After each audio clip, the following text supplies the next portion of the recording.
The disease I'm going to be talking about today is the Black Plague. The Black Plague is caused by the bacterium Yersinia pestis, which was connected to the disease by Alexander Yersin in 1894.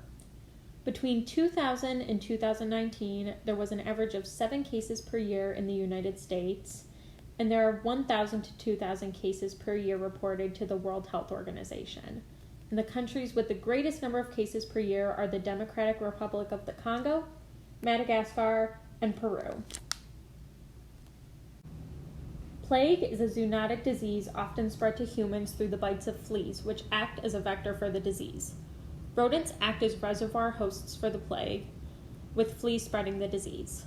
Occasionally, there will be outbreaks in other rodents, such as prairie dogs, causing an enzootic outbreak. Fleas can also pass on the bacteria to other mammals that don't commonly get it. When humans come into close contact with animals infected with the plague, fleas can go from animals to people and infect them through bites. There are 3 forms of plague: bubonic, pneumonic, and septicemic. Bubonic plague causes fever, headache, chills, weakness, and swollen lymph nodes called buboes. Pneumonic plague is a lung infection that can occur following an infection of bubonic plague and causes fever, headaches, shortness of breath, coughing, and chest pain. Septicemic plague is a blood infection and is the rarest form of plague, and this causes fever, weakness, abdominal pain, shock, and bleeding. Additionally, plague can be spread from person to person through pneumonic transmission when airborne droplets from an infected person are breathed in. When treated, the risk of death by plague is 10%, but when untreated, the risk of death is 30 to 90%.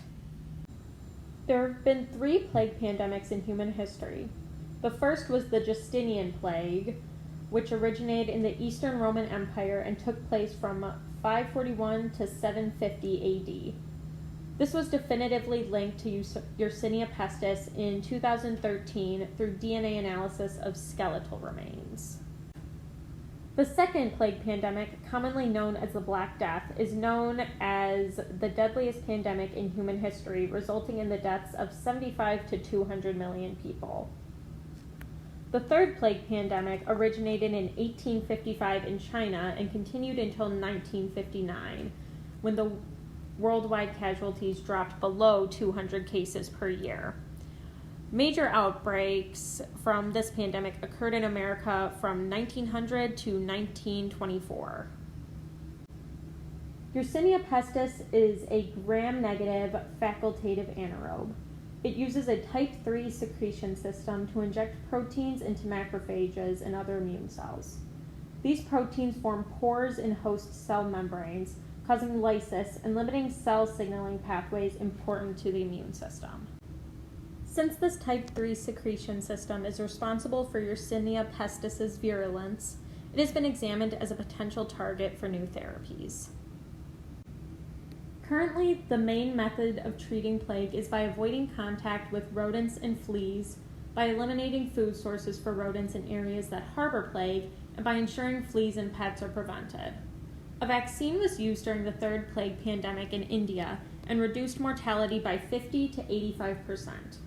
There is limited modern research on the efficacy of plague vaccines, and there are no FDA-approved vaccines in the U.S. However, developing a more effective vaccine is important for areas where plague is more common and for the potential for it to spread to other areas. Plague can also be prevented using post-exposure prophylaxis for people that have come in close contact with infected persons. Since many plague symptoms are common in a variety of diseases, further tests need to be done to diagnose plague. Samples can be examined under microscope, the bacteria can be cultured, or PCR can be used to detect bacterial genes. Plague is generally treated with antibiotics such as streptomycin, tetracycline, gentamicin, or doxycycline. However, there have been antibiotic-resistant cases reported, further highlighting the importance of vaccine research. Here are my references, and thank you for watching. The disease I'm going to be